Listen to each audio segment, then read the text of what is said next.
Si vous êtes un professionnel travaillant avec des personnes avec autisme sans déficience intellectuelle, vous avez sûrement remarqué que le suivi, les progrès et l'amélioration et l'évolution peuvent mettre un petit peu de temps à se mettre en place par rapport aux personnes ne présentant pas de l'autisme. Alors sachez que cette lenteur de la mise en place de progrès peut être expliquée par la peur du changement que présente la majorité des personnes avec autisme sans déficience intellectuelle.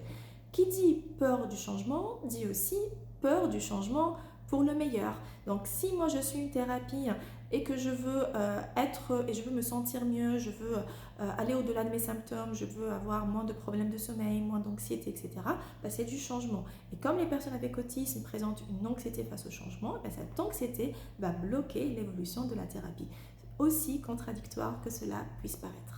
Et vous savez, vous allez observer un réel déblocage, un réel tournant thérapeutique quand la personne va se rendre elle-même de ce qui se passe en elle, quand la personne va se rendre elle-même que son anxiété face au changement, c'est elle qui est en train de bloquer justement ce changement vers le mieux.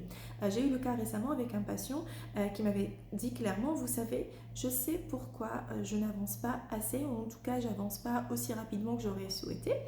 Parce que justement j'ai peur de changer, j'ai peur que les choses aillent mieux pour moi, parce que c'est du changement pour moi. Même si c'est positif, ça reste du changement et il me rend anxieux ce changement, d'accord? Et donc de façon inconsciente, de façon non intentionnelle, je bloque l'avancée thérapeutique. Et donc, comment vous pouvez travailler cela en tant que professionnel? C'est justement en ayant une bonne alliance thérapeutique avec votre patient, en travaillant sur la lexithymie, qui est la difficulté à identifier ses propres émotions, ses propres pensées et ressentis, et la difficulté aussi à les exprimer. Travailler aussi la connaissance de soi et l'acceptation et la confiance en soi, c'est très important.